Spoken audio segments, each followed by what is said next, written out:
G'day everyone, I'm David Reedy. Welcome to Piano Finally, a podcast by an old bloke who's getting around to learning the piano. Finally.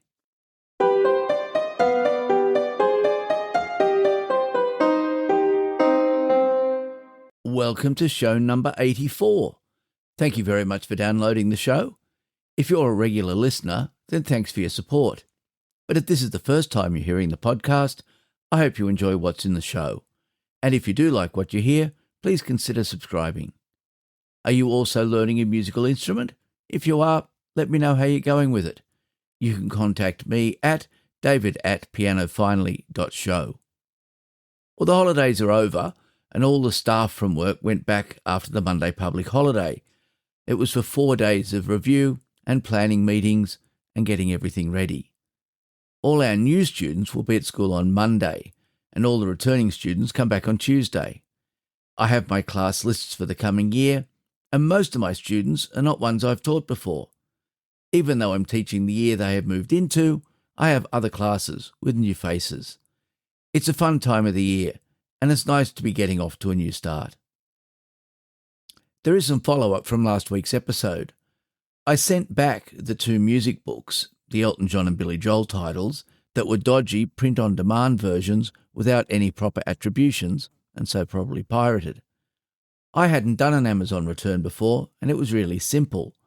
They send a QR code, and all you need to do is package up the items and show the post office the code. Everything else is handled for you.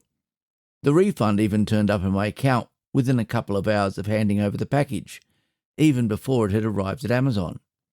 I let Amazon know why I was returning it, but I haven't been able to find copyright contact details to pass the information on to the owners.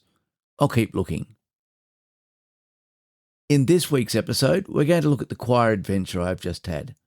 It's not playing the piano, but it arose from deciding to get more into music. I've often said that deciding to learn an instrument is just the start of the journey. And 2 years ago, when I got my first proper keyboard, I didn't think I'd be singing in public in front of over 1,000 people. It has been an experience.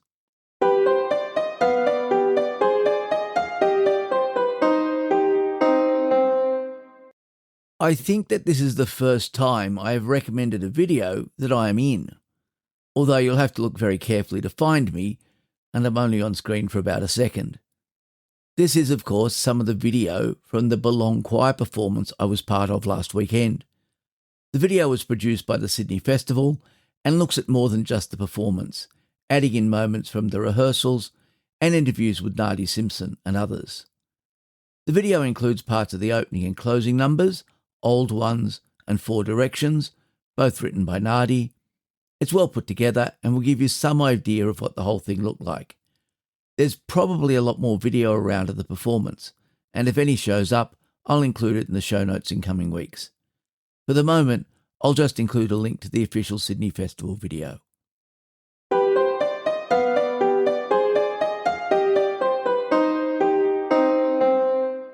Say yes. January has only just finished, and yet I'm pretty sure that being part of the Belong Choir is going to be a highlight for this year. If you had asked me last year if I thought I'd be singing in front of over 1,000 people, the answer would have been an almost certain no.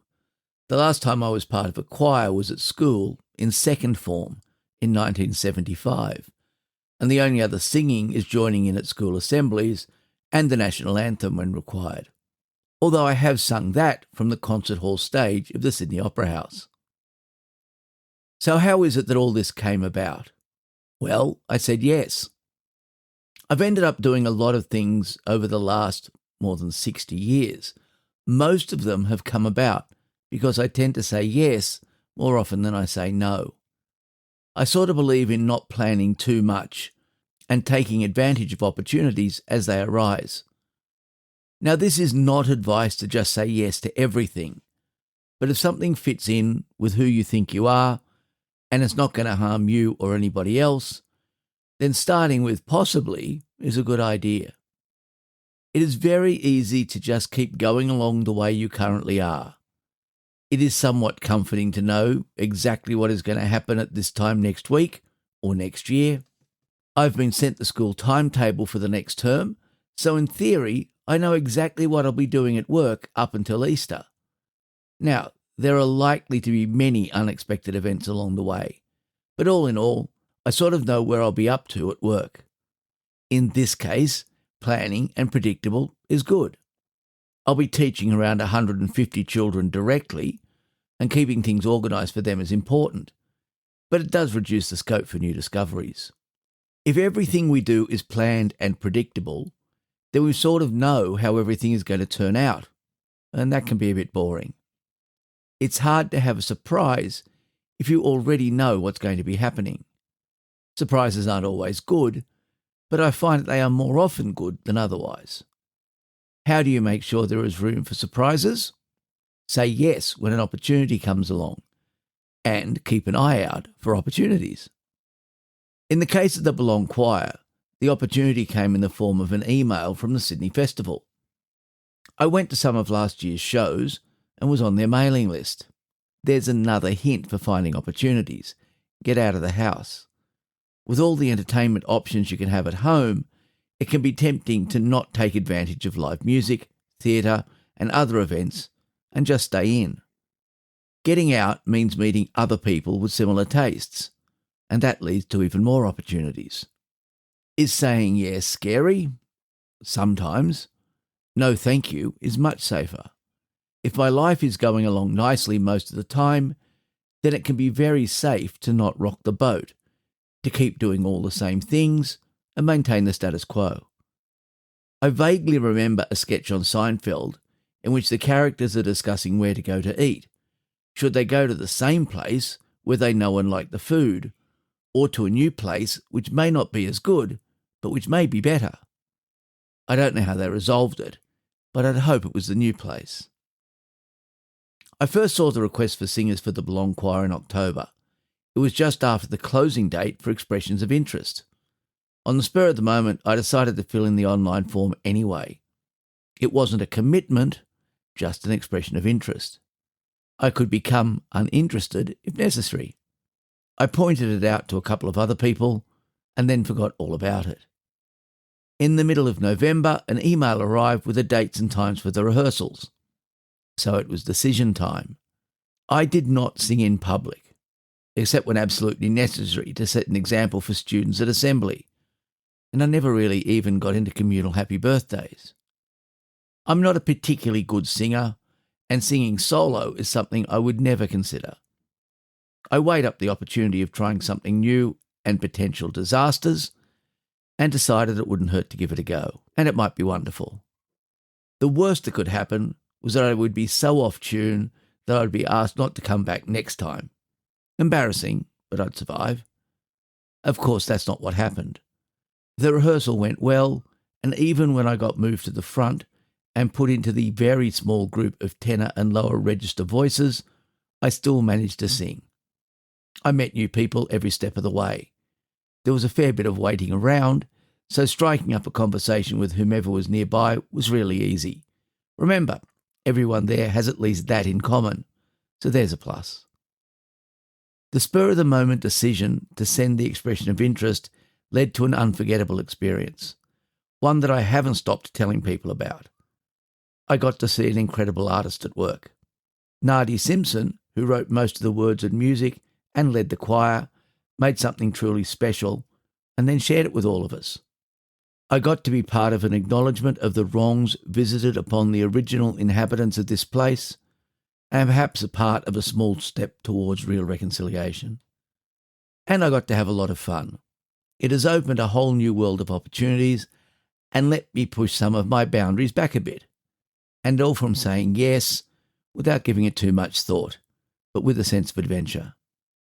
So say yes when you get the chance to try something new and a little scary. Become a bit uncomfortable when stepping up, because it will probably turn out to be amazing.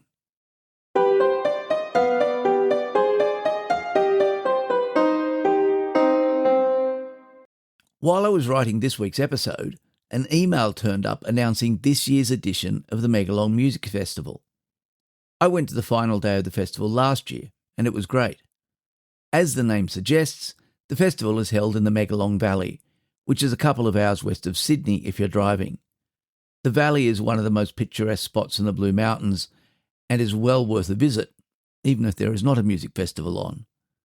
This year, the festival has 2 concerts, one on Easter Saturday and one on Easter Sunday, both in the hall in the valley. The programs for each are very varied, from Haydn to Pert, and many composers I've never heard of. It will certainly be a chance to hear some classical music that doesn't appear in concert programs very often. There are 5 principal musicians listed to perform, and they will be joined by other musicians from the Blue Mountains. Jackie Cronin, Timothy Nankervis, and Esmira Woodward-Page are the violist, cellist, and violinist respectively. Frank Chalata from the Sydney Symphony Orchestra will be playing the clarinet, and Yeva Jokubavishute will be the pianist. The beautiful surroundings and the selection of music make this festival an easy choice to attend if you live close enough. You could easily attend from Sydney, and I'd thoroughly recommend coming along, especially the drive down into the valley. I've already bought my tickets, and I'll put a link in the show notes so you can buy yours.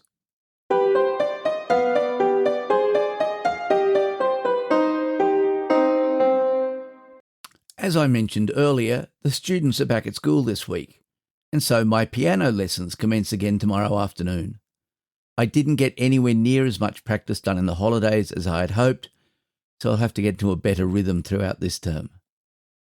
If you'd like to contact me, email is the best way. You'll find me at david@pianofinally.show and the website at www.pianofinally.show. In both cases, Piano Finally is all one word. That's also where you'll find the show notes. The show is also available on Spotify and as an audio-only stream on YouTube. You can subscribe via any popular iOS or Android podcast application or from directories such as Apple Podcasts, Spotify, or YouTube. I also post an excerpt and link for each episode as an Instagram reel. If you're learning a musical instrument, let me know where you're up to in your journey. What's going well? What are the challenges? What dangerous things have you done recently? And how are you managing your time? And so until next week, I hope your piano stays in tune and you enjoy your time at the keys.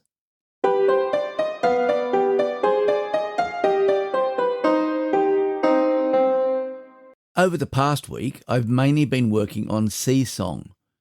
It's a nice piece with enough complexity to keep me interested, but not so complicated that I get frustrated. I'll just include the opening of it and Moonlight this week, as those are really the only things with decent progress. I'm still working on the Trumpet Tune and A Wild Chase. I'll include them again in the progress section in weeks to come when I've made some decent progress. The music was recorded using Cubase 15 running on an M4 Pro Mac Mini with Pianotech 9 emulating a Shigeru Kawai SKEX grand piano in concert recording mode, and I use a Kawai NV10 to play the notes.